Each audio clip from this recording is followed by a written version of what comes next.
Hey guys, स्वागत है आप सभी का अपने यूट्यूब चैनल विद्या ट्यूब में। ये हमारी इंडियन हिस्ट्री की क्लास चल रही है, ठीक है, पूरी सीरीज़ है।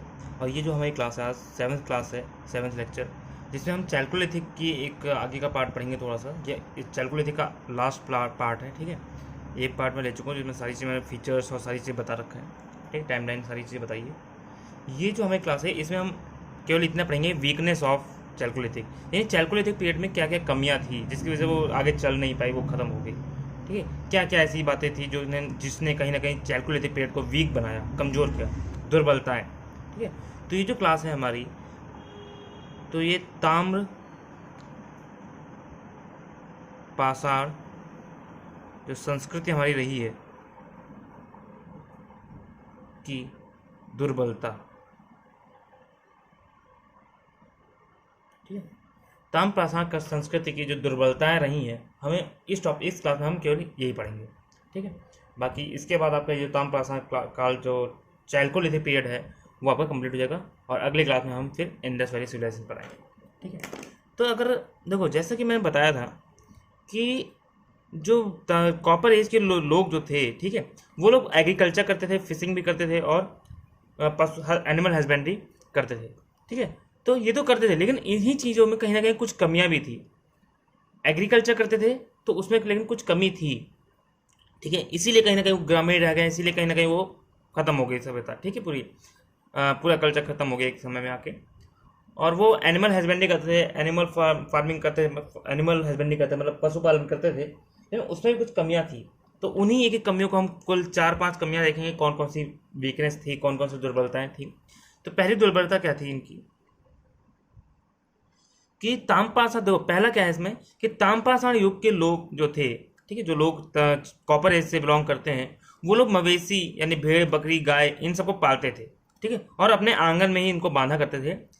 लेकिन ऐसा कहा जाता है कि शायद ये जो पशुपालन करते थे, ये लोग केवल और केवल उनके मांस के लिए करते थे, ठीक है, उनको मार के खाने के लिए, उनके मांस के लिए पशुओं को पाला जाता था।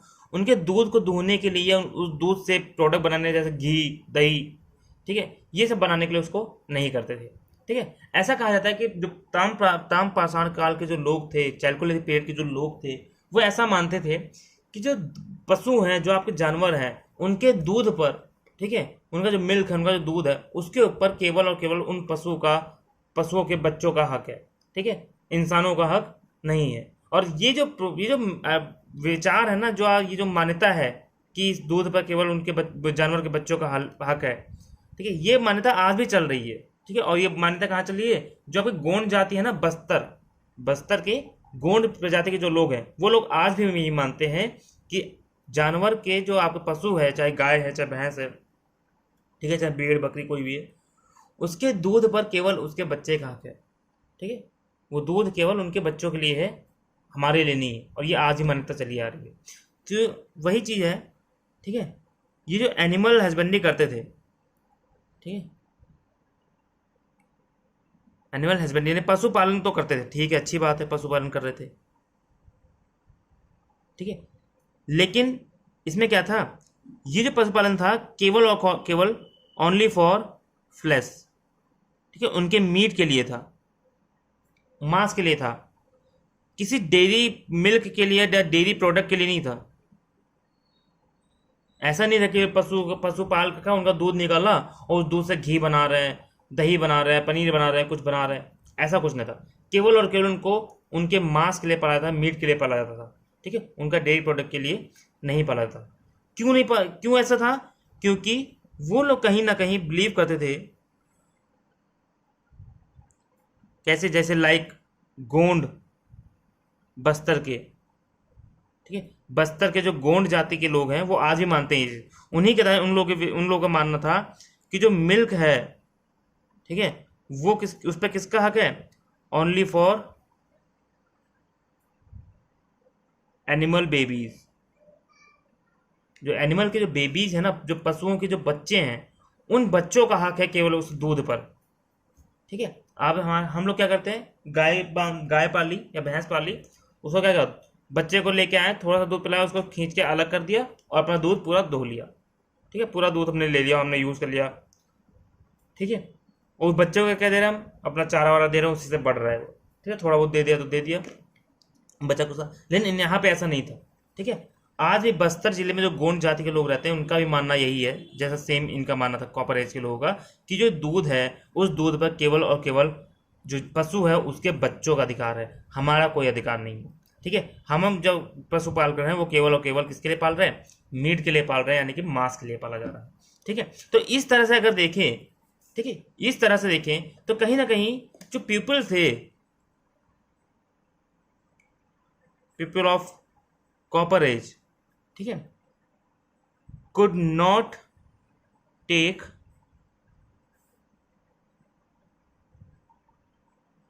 full advantage of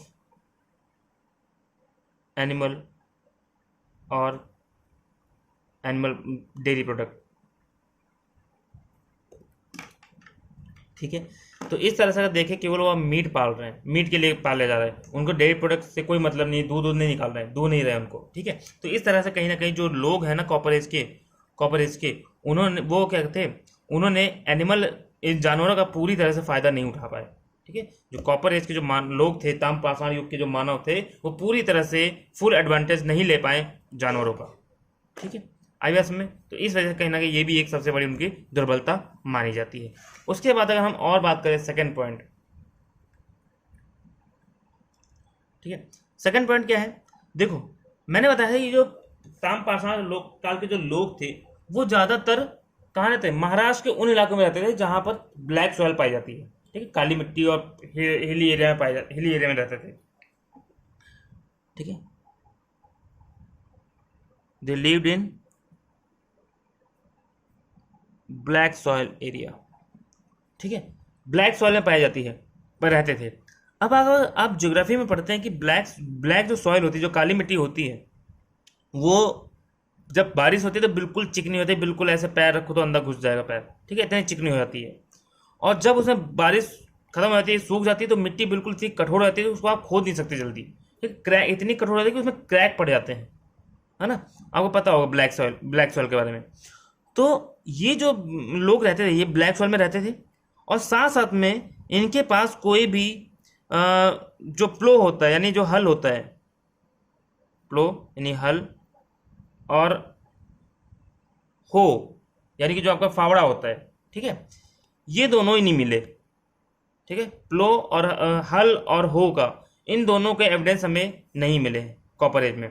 केवल क्या यूज करते थे वो लोग, डिगिंग स्टिक, वो कहीं ना कहीं एक ऐसे लकड़ी का होता था, ठीक है, लकड़ी का, इस पत्थर का या लकड़ी का होता था, उसके आगे कुछ ऐसे बांध देते थे, पत्थर का या कॉपर का कुछ बांध दिया, और इसी से वो लोग क्या करते थे, धीरे धीरे मिट्टी खोदते थे, ठीक है। ये ज़्यादा अच्छा नहीं होता, ज़्यादा एफिशिएंट नहीं होता था, ज़्यादा हार्ड नहीं होता था। और ये जो डिगिंग स्टिक थी, इससे केवल और केवल जो आपकी ऐस वाली ज़मीन होती है, जहाँ पे जो राख होती है ना, उस राख जैसी मिट्टी में ही इस टेक्निक से खेती की जा सकती थी। ब्लैक सॉइल जैसी हार्ड मिट्टी में खेती करने के लिए आपको फावड़े और हल की जरूर पड़ती, ठीक है। और इनके पास ना तो हल था और ना ही फावड़ा था, हो और प्लो नहीं था, इनके पास केवल और केवल क्या था, डिगिंग स्टिक थी, ठीक है। तो इस तरह से अगर देखें तो कहीं ना कहीं इन लोगों ने उस लेवल का एग्रीकल्चर नहीं कर पाए, ठीक है, जिस लेवल का हड़प्पा सिविलाइजेशन में किया गया, इंडस वैली सिविलाइजेशन में किया गया, या उसके बाद पीरियड में लोगों ने किया, ठीक है। ये लोग ऐसा नहीं कर पाए, इन्होंने बहुत कम मात्रा में खेती करी, केवल और केवल झूम खेती करी, ठीक है, यानी कि शिफ्टेड एग्रीकल्चर जैसे करते हैं ना, झूम खेती, थोड़ा सा एरिया को खेती कर ली अपने खाने भर का, बस उसे ज़्यादा नहीं, सरप्लस में नहीं, कोई नहीं किया, ठीक है। क्यों? क्योंकि इनकी ये जो जिससे खेत जो टेक्निक अपना रहे थे, जो टूल्स यूज़ कर रहे थे, वो ऐसा टूल था जिसे ब्लैक सॉइल में आप खेती कर ही नहीं सकते, क्योंकि ब्लैक सॉइल बहुत ज़्यादा हार्ड हो जाता है, ठीक है। वहाँ पे ब्लैक सॉइल को जोतने के लिए आपको हल और फावड़े की जरूरत पड़ती, और दोनों इनके पास नहीं थे, ठीक है। ये जो इस टूल का यूज़ करते थे, उससे केवल और केवल राख में खेती कर सकते थे, और राख आपको पता है, राख में तो ऐसे उंगली से कर दो राख खुद जाएगी, ठीक है। तो इस वजह से कहीं ना कहीं ये लोग एग्रीकल्चर का भी फुल फायदा, पूरा का पूरा फायदा नहीं उठा पाए, ओके। तो ये भी कहीं ना कहीं एक उनकी वीकनेस में आता है, ठीक है। उसके अलावा हम बात करें फोर्थ पॉइंट, तो वहाँ पे क्या था, चाइल्ड डेथ रेट बहुत ज़्यादा हाई था। ठीक है, बच्चों की जो मृत्यु दर थी, बच्चों की मृत्यु दर वो बहुत ज़्यादा हाई थी, बहुत ज़्यादा बच्चे मर रहे थे। कल की क्लास में मैंने आपको बताया था कि एक जगह क्या है, एक साइट मैंने आपको बताई थी, वो कमेंट में आप देख के लिखिएगा। ठीक है, आंसर बताइए कौन सी साइट मैंने बताई थी। वहाँ पर बच्चों का पूरा ढेर कब्र मिली है बहुत ज़्यादा मात्रा में। ठीक है, कब्र मिली जहाँ पे काफ़ी ज़्यादा बच्चे दफनाए गए हैं। जो जो ये क्या दिखा रहा है, ये दिखा रहा है कि हाँ, वहाँ पर बच्चों की जो डेथ रेट थी वो बहुत ज़्यादा थी। ठीक है, और बच्चों की डेथ रेट हो रही है, वहाँ बच्चे मर रहे हैं, इसका मतलब कहीं ना कहीं क्या है, वहाँ पर लैक ऑफ न्यूट्रिशन है। ठीक है, वहाँ पर कुपोषण है, वहाँ पर पोषण सही से नहीं मिल रहा, पूरा पोषण बच्चों को नहीं मिल रहा है। वहाँ पे मेडिसिन नहीं है ज़्यादा। ठीक है, मेडिसिन नहीं है कि बच्चों को डेथ, बच्चों की मृत्यु को रोक सके। ठीक है, बच्चे मरते जा रहे हैं, और जिसकी वजह से कहीं ना कहीं क्या हुआ, उनकी इकोनॉमी पे असर पड़ा। ठीक है, उनकी अर्थव्यवस्था पे असर पड़ा, और धीरे धीरे पूरी संस्कृति क्या हो गई, खत्म होती चली गई। ठीक है, ज़्यादा फल फूल नहीं पाई। ओके, इसके बाद अगर बात करें हम, ठीक है, डेथ रेट की बात हो गई। ठीक है, इसके बाद अगर हम बात करें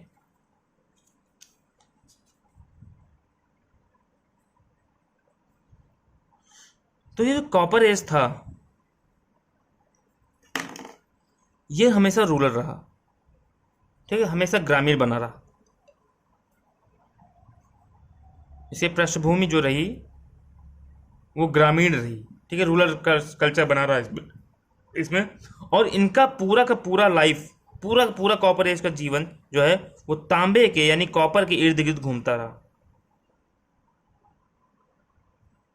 ठीक है, कॉपर के इर्द गिर्द सारा घूमता रही, केवल और केवल कॉपर के बारे में जानते थे और किसी मेटल के बारे में नहीं जानते थे।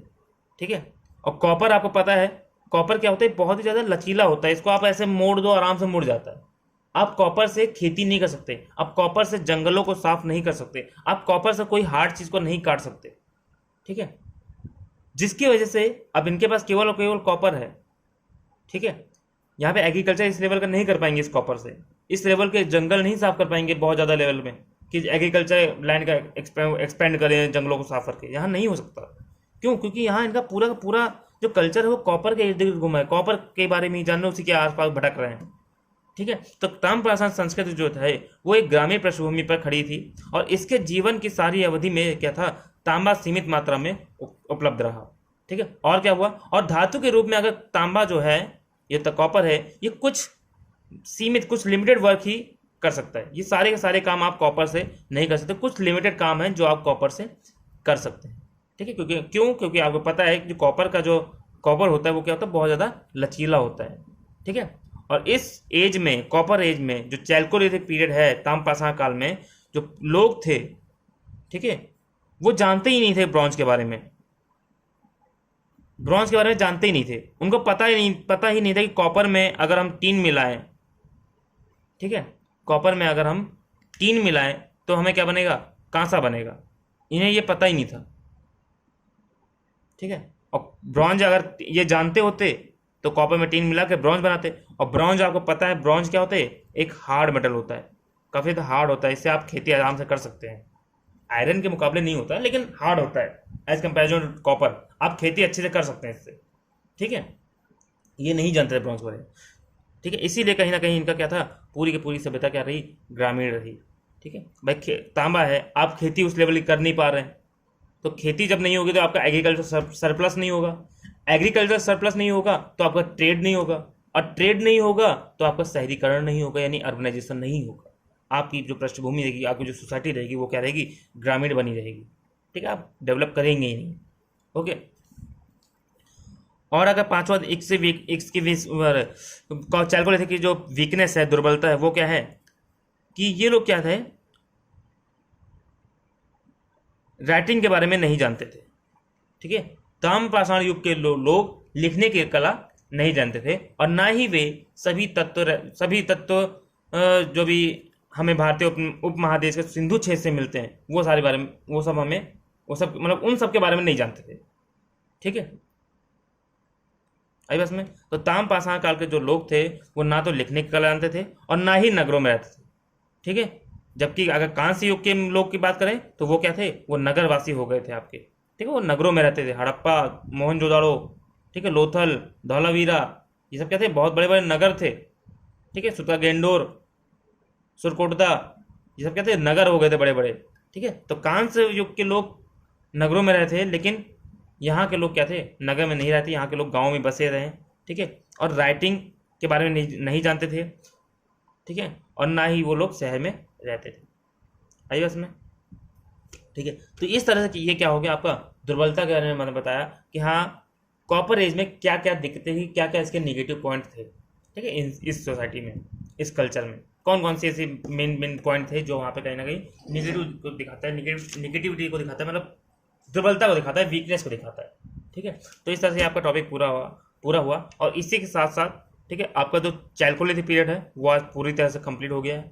मैंने आपको साइट बता दी कल क्लास में, फीचर्स बता दिए, लाइफ स्टाइल बता दी, ठीक है, टाइमलाइन बता दी, आपको सोसाइटी के बारे में बता दें कि सोसाइटी कैसी थी, क्या खाते थे, क्या पीते थे, कैसे रहते थे, ठीक है, कैसे घर होते थे, सारी चीज़ मैंने बता दी, ठीक है। मिट बर्तन के बारे में मैंने आपको बता दिया, ठीक है, ब्लैक एंड रेड वेयर मिलते थे, और काली मिट्टी चाक का यूज़ करते थे, चाक पर बर्तन बना के उसको क्या करते थे, उसके ऊपर सफ़ेद धारियों से पेंट करते थे, इसे ब्लैक एंड रेड या फिर गैरिक मृतभांड भी कहा जाता है, ठीक है, गैरिक मृतभांड हिंदी में, ठीक है।